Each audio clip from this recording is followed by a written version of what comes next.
মই আপোনালোকক ইউডাইছৰ আপডেটটো দেখাবলৈ মই গৈ আছোঁ। ইয়াতে ইউডাইছৰ লিংক মৰাৰ পাছত আপোনালোকে ইয়াত এনেদৰে পাব আৰু ইয়াতে ইউজাৰ আই ডি ক্লিক কৰিব। ক্লিক কৰাৰ পাছত এখন স্কুলৰ ডাইচ অলৰেডি পাছৱৰ্ড ছেভ হৈ আছে। মই কেপচাৰ মাৰিম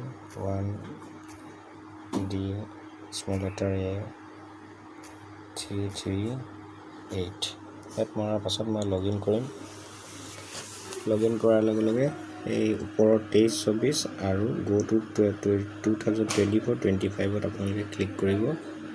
ক্লিক কৰাৰ পাছতে ইয়াত একোৱেই দেখি নাপাব। দেখিছেনে এইবোৰ A1 2 3 4 5 এনেকৈ দেখাইছে।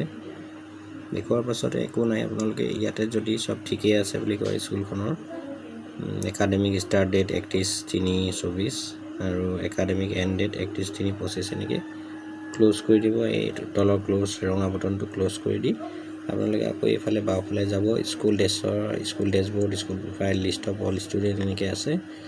আপোনালোকে প্ৰগ্ৰেশ্যন এক্টিভিটিত যাব বা অল ষ্টুডেণ্ট লিষ্টটো এনেকৈ চাব পাৰে। এক্টিভ ষ্টুডেণ্ট চাব পাৰে আছেনে নাই, ইয়াতে নাই দেখুওৱা। গতিকে আপোনালোকে কি কৰিব, এই প্ৰগ্ৰেশ্যন এক্টিভিটি বুলি তললৈ আহিব। প্ৰগ্ৰেশ্যন এক্টিভিটি তাত ক্লিক কৰি দিব। ক্লিক কৰাৰ লগে লগে একো দেখি নাপায়।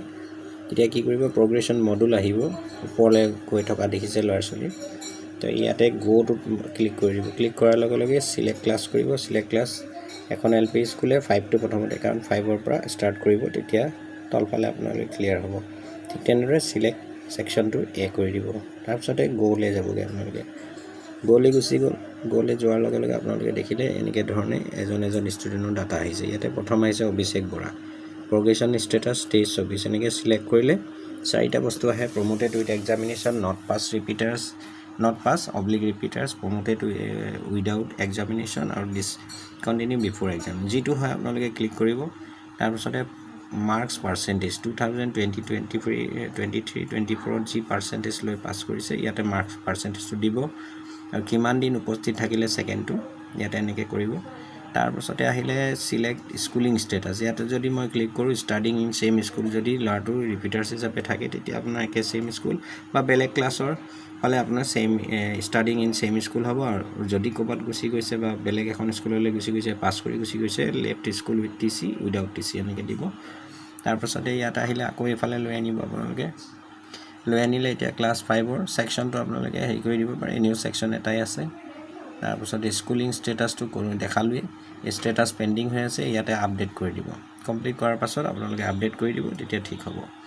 এনেদৰে আমি গোটেই ছাত্ৰ ছাত্ৰীখিনি নিজৰ বিদ্যালয়ত, মানে য'ত LP স্কুল আছে 5ৰ পৰা 1লৈকে গোটেইখিনি আপোনালোকে কৰি দিব।